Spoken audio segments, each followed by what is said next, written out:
Hai guys, balik lagi sama aku Rin di GMP Story. Tempat di mana kita akan berbagi hal-hal horor, mistis, dan juga menyeramkan yang menyelinap dalam kehidupan kita sehari-hari.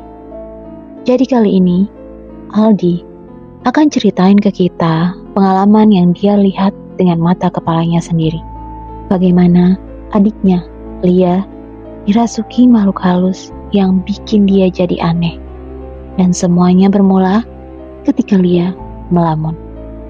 Dan selain itu juga, Aldi juga bilang kalau ada makhluk yang suka sama Lia dan mau bawa dia pergi. Jadi gimana guys? Apa kalian udah penasaran buat denger ceritanya Aldi? Tapi seperti biasa, sebelum kita masuk ke videonya, aku mau ingetin supaya kalian lebih dulu pasang earphone-nya supaya sensasi horornya bisa lebih terasa. Dan ayo, kita mulai dan dengerin ceritanya Aldi sama-sama.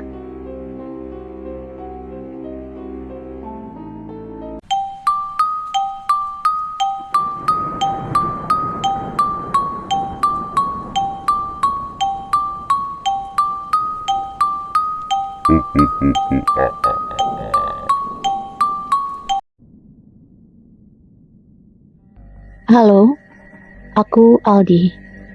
Kali ini aku mau cerita tentang hal menyeramkan yang terjadi sama adik aku. Sebut aja namanya Lia. Kejadian ini aku lihat dengan mata kepala aku sendiri dan berlangsung cukup lama. Kurang lebih hampir 1 bulan. Waktu itu aku inget banget momennya adalah Ramadan. Karena awal mula terjadinya peristiwa ini adalah setelah kita semua selesai buka puasa. Hari itu mungkin masih di hari kedua atau ketiga Ramadan. Jadi benar-benar masih awal banget yang pastinya sebagian besar dari kita pasti bakalan antusias merasakan nikmatnya waktu berbuka.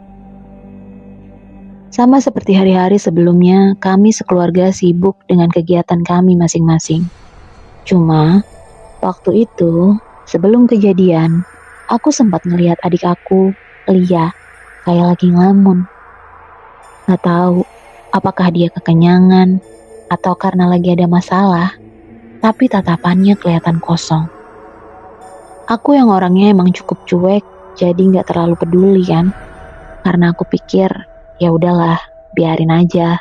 Nanti juga ngobrol dan bercanda lagi kayak biasanya. Tapi sayangnya, hal yang aku pikirin itu ternyata gak terjadi. Beberapa saat kemudian, tiba-tiba aja lihat teriak-teriak.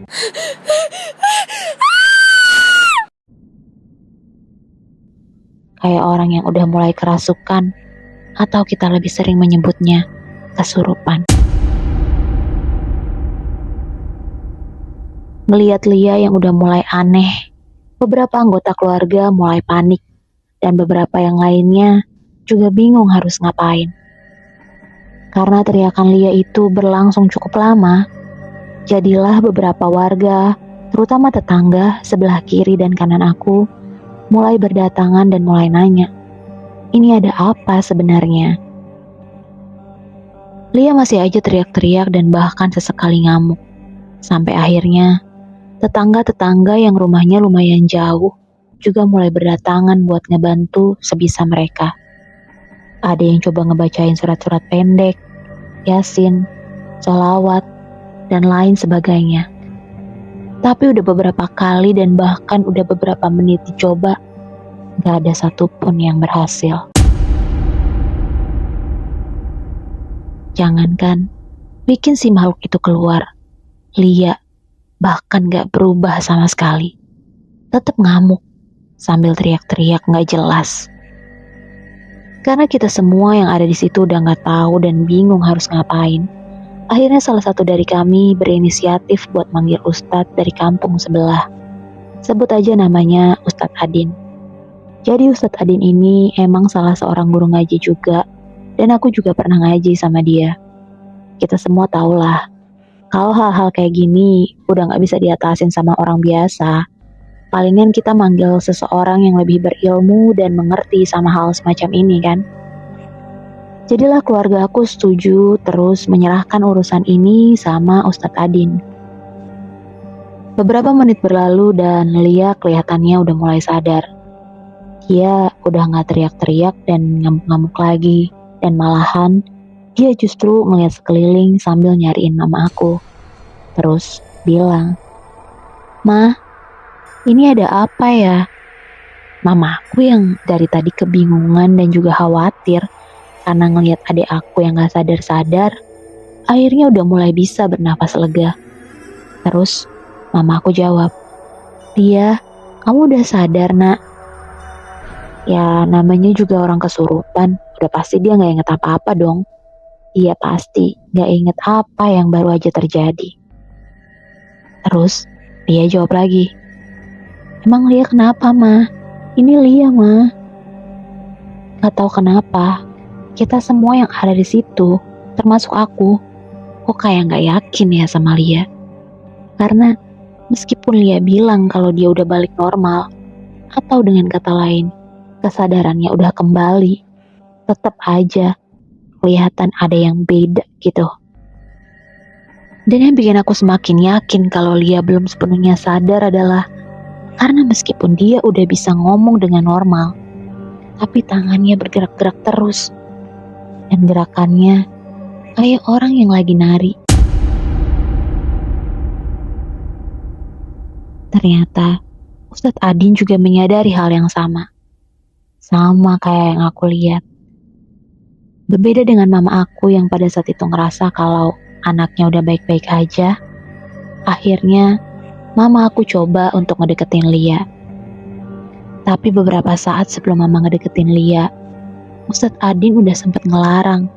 Dan beliau bilang, "Jangan bu, anak ibu belum sadar." tapi Lia justru ngejawab omongan Ustadz Adin dan bilang, "Pak, ini Lia pak, Lia udah sadar." Terus pandangan Lia yang sebelumnya beralih ke Ustadz Adin balik lagi mandang ke mama dan bilang, "Ma, Lia haus ma, Lia mau minum."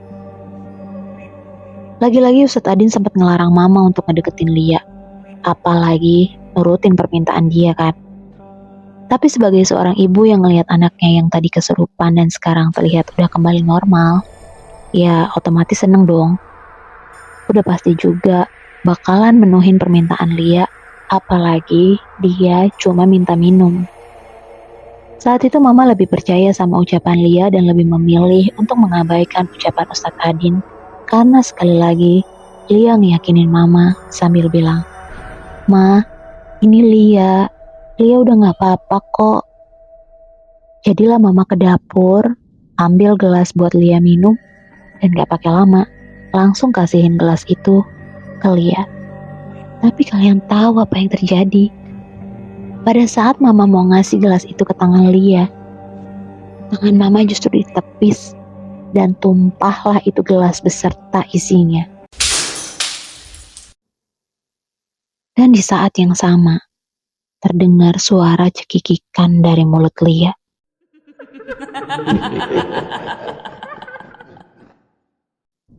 Barulah di situ mama sadar dan percaya kalau emang sosok yang ada di hadapan mama masih bukan Lia.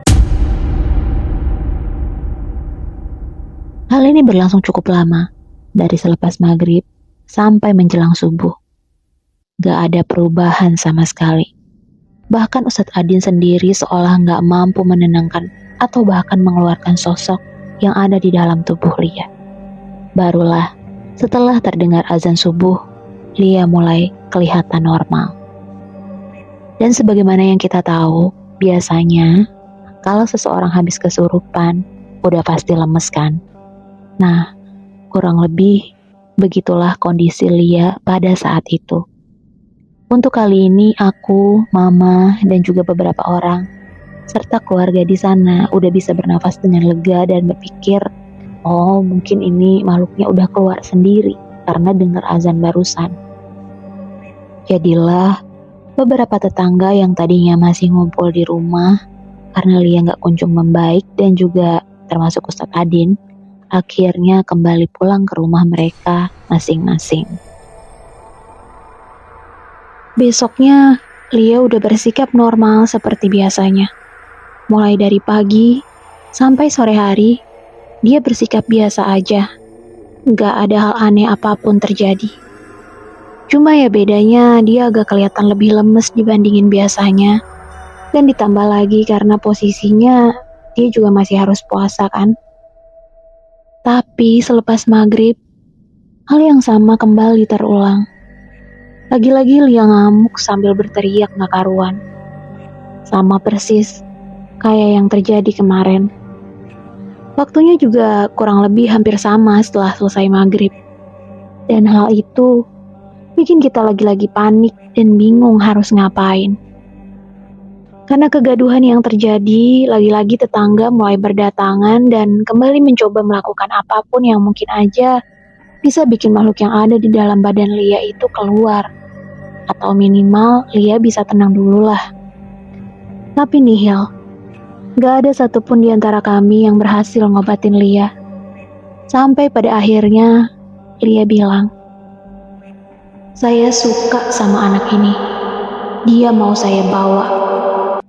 Kalimat itu terus diucapkan berulang-ulang sama makhluk yang ada di dalam tubuh Lia. Kita semua yang ada di situ makin panik kan. Apalagi kita udah berusaha melakukan berbagai macam cara dan belum juga berhasil. Ustadz Adin juga udah kita panggil, tapi kedatangan beliau juga gak mengubah apapun. Makhluk itu masih tetap tinggal dan betah di dalam tubuh Lia dan baru keluar lagi setelah azan subuh berkumandang. Hari berikutnya atau bisa dibilang hari ketiga setelah kejadian, masih di waktu yang sama, setelah azan maghrib berkumandang, makhluk itu lagi-lagi balik ke dalam tubuh Lia. Kejadian ini tuh benar-benar terjadi setiap hari. Gak ada jeda sama sekali. Kita sekeluarga cuma dikasih kesempatan berinteraksi sama Lia yaitu tadi, dari azan subuh sampai sebelum maghrib. Dari selesai maghrib sampai ke subuh lagi, makhluk itulah yang justru menguasai tubuh Lia. Jadi, berbeda dengan 2 malam sebelumnya, di malam ketiga ini beberapa warga atau tetangga yang udah tahu hal ini bakalan terulang lagi, udah bersiap di rumah aku. Mereka seolah udah siap mengantisipasi apapun yang bakal terjadi nanti dan juga mungkin karena mereka kasihan sama keluarga aku, karena hal ini udah terjadi selama beberapa hari dan belum juga ada perubahan sama sekali. Beberapa dari mereka juga bahkan ada yang sampai menghubungi keluarganya dan nanya, barangkali aja ada yang bisa bantu buat nyembuhin Lia, atau dengan kata lain ngeluarin sosok yang ada di dalam tubuh Lia. Satu persatu orang pintar dan semacamnya datang ke rumah aku dengan tujuan untuk menolong dan bikin Lia balik lagi normal seperti dulu. Tapi sayangnya gak satupun dari mereka berhasil. Sampai pada akhirnya ada seseorang yang katanya sih dari suku Baduy. Beliau datang ke rumah aku. Kita sebut aja namanya Pak Imam. Gak tahu dia kenalan siapa dan gak tahu juga dia itu dari mana. Tapi selama dia bisa nyembuhin Lia ya keluarga aku mempersilahkan aja. Selain itu, selain ada Pak Imam, ada juga beberapa ustadz yang dipanggil dan datang dengan tujuan yang sama. Berbeda dengan para ustadz yang mencoba terlebih dahulu dengan mendatangi Lia kayak semacam dokter yang lagi mendiagnosa penyakit apa nih yang diderita pasiennya. Pak Imam ini seolah udah tahu sosok apa yang tengah merasuki tubuh Lia.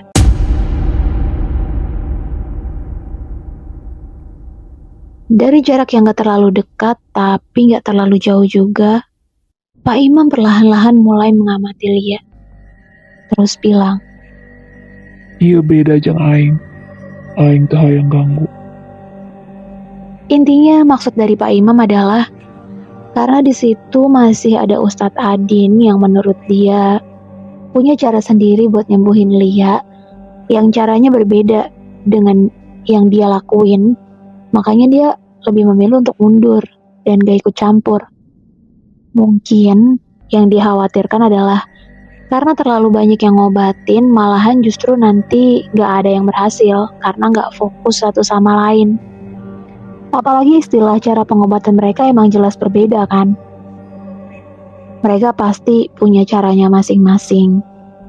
Jadi Pak Imam cuma ngasih sebotol air putih buat diminumin ke Lia pada saat dia sadar nanti. Di hari keempat teman papa aku sebut aja namanya Burhan. Tapi kita biasanya manggil beliau dengan sebutan Om Burhan. Beliau merupakan salah satu teman dekat papa yang cukup dekat dan cukup sering main ke rumah juga. Om Burhan ini berprofesi sebagai anggota TNI dan beliau itu nggak percaya sama hal-hal mistis dan gaib. Perawakan beliau tinggi, besar, dan yang namanya TNI udah pasti badannya besar dan tegap lah. Kuat, udah pasti nggak diragukan lagi deh kalau masalah fisik. Sebenarnya kedatangan Om Burhan ke rumah kali ini bukannya tanpa alasan.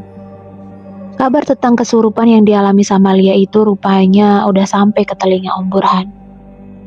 Ya kalau menurut aku emang wajar sih, soalnya udah hampir seminggu juga kondisi Lia gak ada perubahan sama sekali.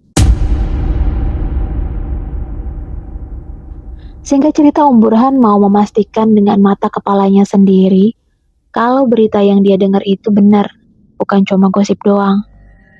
Ditambah lagi, Om Burhan emang gak percaya sama hal-hal gaib kan. Makanya beliau semakin penasaran dan pada akhirnya Om Burhan datang untuk membuktikan kebenaran kabar tersebut. Karena Om Burhan juga udah tahu Lia itu biasanya kumat di waktu kapan. Jadilah Om Burhan beneran nunggu. Sampai akhirnya beliau lihat dengan mata kepalanya sendiri saat Lia mulai ngamuk. Sebenarnya agak lucu juga sih ngelihat mimik wajah Om Burhan yang pada saat itu kelihatan kaget banget. Kita yang udah beberapa hari ngalamin dan ngelihat kondisi Lia ya bisa dibilang mungkin udah hampir terbiasa, jadi udah gak kaget lagi. Sementara Om Burhan yang tadinya lagi asik duduk dan ngobrol sama papa benar-benar kelihatan kaget dan dengan sigap langsung ngebantuin kita yang pada saat itu megangin Lia. Tapi di saat Om Burhan mencoba megangin Lia supaya nggak terus berontak, detik itu juga badan Om Burhan kelempar cukup jauh. Seolah Lia emang punya kekuatan yang jauh lebih besar sampai Om Burhan yang punya perawakan jauh lebih besar dari Lia itu bisa kelempar dan mental sejauh itu. Kalian ingat kan tadi, waktu aku bilang kalau badan Om Burhan itu gede banget dan juga tegap. Sementara Lia, adik aku, badannya itu kurus dan kecil. Kalau dipikir pakai logika, mustahil anak kecil bisa ngebanting orang dewasa yang bahkan kekuatannya bisa berkali lipat dari dia kan. Detik itu juga Om Burhan ngomong ke papa sambil geleng-geleng kepala. Lu tahu kan, gue gak percaya sama hal-hal beginian. Baru kali ini, gue ngalamin sendiri. Anak lo, sekecil itu, kurus begitu, bisa bikin gue mental. Gak mungkin kalau itu emang fisik dia asli. Pasti ada sesuatu. Dan baru kali ini gue percaya sama hal-hal kayak gini. Tapi kedatangan Om Burhan juga gak bisa bikin perubahan apapun sama Lia. Dia masih terus-menerus ngamuk dan meracau seperti hari-hari sebelumnya sampai pagi. Beberapa hari berikutnya entah kenapa Pak Imam datang lagi ke rumah. Ingat kan yang masih salah satu suku Baduy itu? Mungkin pada hari itu sebenarnya beliau emang mau niat untuk nolongin kita. Tapi karena masih ada Ustadz Adin yang seperti tadi aku bilang, karena menurut Pak Imam, dia udah lebih dulu bertindak. Maksudnya Pak Ustadz itu udah lebih dulu bertindak. Jadi Pak Imam gak mau ikut campur. Sebenarnya Pak Imam juga nggak terlalu banyak ngelakuin apa-apa sih. Karena yang aku lihat, dia emang cuma memantau sekeliling dan gak tahu dia ngelakuin apa. Cuma dia tuh seolah kayak mastiin aja semuanya aman atau minimal gangguannya nggak semakin parah. Lebih tepatnya kayak melakukan penjagaan di sekitar rumah aja deh. Karena kalau aku nggak salah lihat, dia sempat beberapa kali datang dan pergi lagi. Cuma nggak berurusan langsung sama Lia. Mungkin cuman ngobrol sama orang tua aku beberapa kali, ngasih saran atau wejangan atau nasihat dan semacamnya yang mungkin bisa meminimalisir hal yang terjadi sama Lia. Rupanya kesurupan yang masih terjadi sama Lia ini bikin warga sekitar, tetangga, dan terutama saudara-saudara aku gak pernah berhenti berusaha mendatangkan orang-orang yang kiranya bisa bantuin Lia. Sampai pada akhirnya ada seseorang yang biasanya kita sebut orang pintar itu datang ke rumah. Sebut aja namanya Pak Dudung. Jadi Pak Dudung bilang kalau kedatangannya kali ini murni karena mau ngebantu tanpa mengharapkan imbalan apapun. Jujur saat itu aku ngerasa terharu banget karena masih ada orang baik yang mau nolongin meski gak mengharapkan apa-apa. Ditambah lagi kondisi Lia yang udah berhari-hari gak ada perubahan.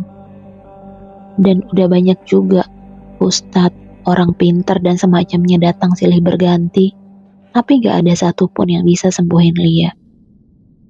Meskipun begitu, keluarga aku gak pernah putus asa ngelakuin berbagai macam cara supaya Lia bisa normal lagi. Singkat cerita, Pak Dudung akhirnya mencoba untuk menangani Lia. Pak Dudung bilang, kalau yang merasuki tubuh Lia itu bukan cuma satu atau dua makhluk, tapi banyak. Akhirnya Pak Dudung mencoba melakukan salah satu cara yang sering kita lihat di TV-TV pada masa itu. Beliau mencoba memasukkan makhluk-makhluk itu ke dalam botol dan minta supaya botolnya dibuang ke kali. Waktu itu aku sama salah satu teman aku, sebut aja namanya Ilham. Jadi kita yang ditugasin buat buang botol berisi makhluk halus itu. Karena Pak Dudung ngobatin Lia pada saat kondisi dia lagi sadar, atau lebih tepatnya siang hari. Jadi kita semua gak tahu nih, Lia itu beneran udah normal, dan makhluk itu beneran udah gak ada, atau justru masih tetap ada, karena emang gak ada perubahan apa-apa. Sampai akhirnya, waktu yang ditunggu-tunggu tiba juga. Seperti biasanya nih, aku sama keluarga, termasuk juga Ilham yang ada di sana, itu udah siap mengantisipasi kalau nanti Lia ngamuk lagi. Tapi ternyata benar, Lia udah mulai bersikap normal nih, seperti biasanya. Kita semua yang ada di situ seneng banget dong, karena alhamdulillahnya ternyata Pak Dudung bisa ngobatin Lia. Sampai pada akhirnya, lagi-lagi aku ngerasa keganggu sama gerakan tangan Lia yang seolah kayak orang lagi nari. Saat itu, aku inget, dulu Lia juga pernah ngelakuin hal yang sama. Makhluk yang ada di dalam tubuh Lia seolah ingin mengecoh kita semua dan berpura-pura bikin Lia udah sembuh, udah kelihatan normal. Semua yang ada di situ kelihatan senang banget, tapi beda sama aku yang jelas masih waspada. Ngelihat muka aku yang kayaknya kelihatan beda dan sikap aku yang juga beda, Ilham justru negor aku dan bilang, Lu kenapa sih? Adek lu kan udah sadar. No, dia udah ngobrol. Terus aku jawab, Enggak, kan? Ini bukan Lia. Apa sih lu? Orang Lia udah balik normal. Ilham tetap yakin kalau Lia udah sembuh dan udah gak kesurupan lagi. Tapi aku juga yakin banget kalau makhluk itu masih ada. Terlebih lagi karena tangan Lia yang masih aja bergerak kayak orang lagi nari. Kalian inget kan waktu hari pertama Lia kesurupan dan dia pura-pura sadar?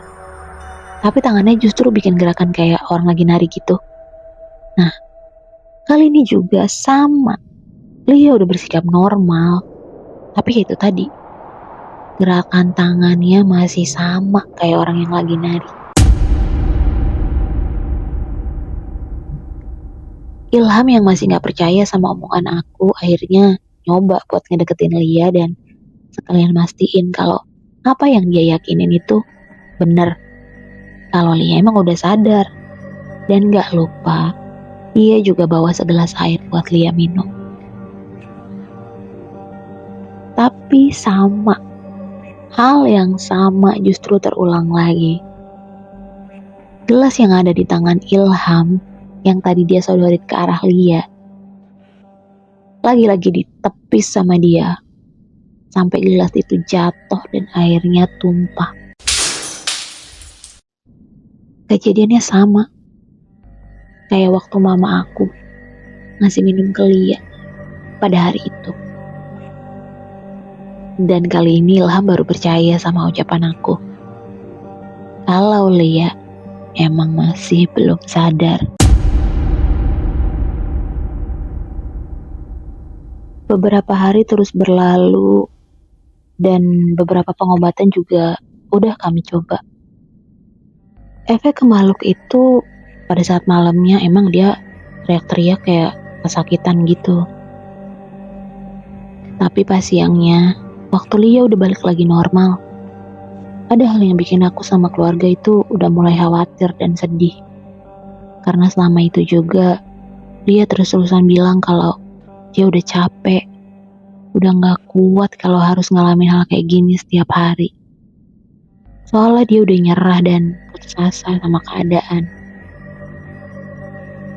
Kami sekeluarga udah gak tahu lagi harus gimana. Sampai pada akhirnya kira-kira udah di hari ke-20 Ramadan, cuman aku lupa tepatnya 20 berapa. Itu akhirnya om aku, salah satu dari om aku, ya kita sebut aja namanya Om Akbar. Beliau berinisiatif untuk menghubungi salah satu tim ustadz atau kiai yang pada saat itu acaranya pernah sangat viral di salah satu stasiun televisi. Tim itu cukup terkenal dengan kemampuannya membantu memindahkan makhluk halus atau gangguan-gangguan gaib, menetralisir bangunan atau tempat tinggal dari hal-hal negatif atau semacamnya. Akhirnya tibalah hari di mana para kiai dan ustadz tersebut datang ke rumah aku. Mereka datang gak cuma satu hari, gak cuma satu kali juga, jadi beberapa hari lah. Sempat ada terjadi pembicaraan dulu sebelumnya antara tim beliau dan kedua orang tua aku. Saat mereka sampai, mereka udah ngeliat kondisi Lia yang pada saat itu udah ngamuk dan seperti biasanya beberapa dari kami udah mulai megangin dia. Tapi salah satu dari mereka akhirnya bilang, Dilepas aja. ya udah, akhirnya kita lepasin dan salah satu kiai dari tim tersebut akhirnya mulai bacain ayat-ayat ruqyah ke Lia.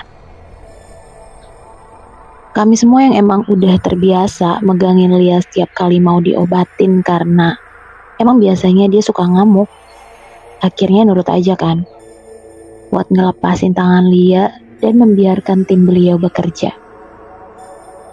Tapi ternyata Lia tetap ngamuk dan mau gak mau kami balik lagi pegangin tangan Lia. Ini yang ada di dalam tubuhnya ada banyak, bukan cuma satu. Bisa dibilang ada satu kelompok. Itu salah satu kalimat yang berhasil aku dengar dari salah satu kiai tersebut. Persis sama kayak yang diucapin sama orang pintar yang waktu itu sempet nyoba buat nyembuhin Lia, Pak Dudung. Karena para ustadz dan kiai tersebut ngerasa ini makhluk mungkin cukup kuat atau banyak kali ya, dan beberapa kali ngelakuin perlawanan. Jadilah mereka minta satu ruangan khusus sama orang tua aku supaya lebih fokus dan gak keganggu sama orang-orang yang ada di situ, termasuk aku. Jadilah mama sama papa aku minta mereka untuk ngobatin Lia di dalam kamar mereka. Para kiai dan ustadz itu minta juga supaya mama sama papa aku ikut masuk ke dalam kamar bersama mereka, dan juga udah pasti Lia ikut di dalamnya kan. Sementara itu, kamarnya mereka tutup. Beberapa menit berlalu dan aku sempat dengar suara berisik banget dari dalam. Emang kedengarannya kayak orang yang lagi pada berantem. Cukup lama hal itu terjadi sampai akhirnya pintu kamarnya dibuka dan terlihatlah Lia udah mulai tenang, dan begitu juga dengan wajah mama sama papa yang udah kelihatan lega. Sementara pemandangan yang aku ingat pada saat itu adalah perubahan yang terjadi sama penampilan ustadz dan kiai itu. Sebelum masuk ke ruangan, sarung yang mereka pakai itu seingat aku tuh kelihatannya rapi, bersih gitu. Tapi setelah pengobatan Lia selesai, sarung mereka udah bukannya kotor dan lecek lagi, tapi robek. Kalian pasti udah bisa bayangin dong, sekuat apa perlawanan makhluk yang ada di dalam tubuh Lia sampai bisa bikin sarung mereka robek. Sayangnya, setelah kejadian itu, aku juga gak sempet nanya sama papa sama mama tentang apa yang terjadi di dalam. Waktu itu aku gak sepenasaran itu sampai pengen nanya sama orang tua aku soal apa yang terjadi. Insya Allah mulai hari ini makhluk-makhluk itu udah nggak ada lagi. Semuanya udah kembali normal dan aman. Kata salah satu dari kiai itu ngejelasin. Dan benar aja, alhamdulillahnya kali ini Lia benar-benar sembuh dan gak kambuh-kambuh lagi setelah maghrib atau kalau udah mulai malam kayak dulu. Kami sekeluarga ngerasa bersyukur banget karena pada akhirnya Lia bisa balik lagi normal. Cuma ada satu efek yang ternyata masih tersisa di badan Lia, yaitu semenjak kejadian itu dia jadi sensitif, atau lebih tepatnya dia jadi bisa lihat makhluk halus. Dan terkadang dia juga jadi gampang banget kerasukan meskipun gak bengong. Yaitu tadi, misalkan dia habis lihat makhluk halus nih, lewatin kuburan atau tempat-tempat yang ada makhluk halusnya. Gak lama kemudian, dia kesurupan. Tapi karena Lia bilang dia juga udah ngerasa keganggu sama hal ini, jadilah dia minta sama orang tua aku sekali lagi untuk mencari orang pintar yang kali ini bisa menutup kemampuan yang dia dapat secara nggak sengaja ini. Sampai pada akhirnya ketemulah kami dengan orang pintar yang bisa menutup penglihatan Lia, yang pada saat itu bisa melihat makhluk halus.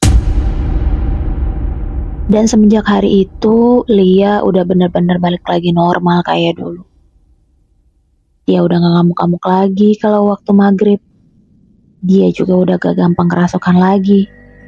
Dan dia juga udah gak bisa ngelihat makhluk halus lagi. Cerita kali ini cukup banyak ya guys, cukup panjang dan rumit juga ya. Aku gak kebayang sih gimana perasaan Aldi dan keluarganya yang selama hampir 1 bulan lamanya, apalagi momennya itu pas Ramadan ya. Harus ngerasain sedih, khawatir dan juga takut setiap harinya karena salah satu keluarganya yang terus-terusan dirasuki bukan cuma sama satu makhluk, tapi satu kelompok yang dengan sangat jelas pengen bawa Lia ke alam mereka. So guys, kita udah sampai di akhir video. Kalau kalian punya cerita horor atau mistis yang mau kalian share, boleh banget dikirim ke sini dan kita bakalan bacain dan dengerin ceritanya sama-sama. Emailnya ada di kolom deskripsi. Terima kasih banget buat Aldi yang udah berbagi pengalaman horornya sama kita. Terima kasih juga buat kalian yang udah nonton video ini sampai selesai. Jangan lupa like, komen, dan share videonya kalau kalian suka video ini. Bantu kita agar channel ini bisa terus berkembang dan memberikan tontonan yang menarik dan menghibur buat kalian semua. Jangan lupa juga buat subscribe dan nyalakan notifikasinya agar kalian gak ketinggalan video baru di setiap minggunya. Sampai ketemu di video berikutnya. Bye!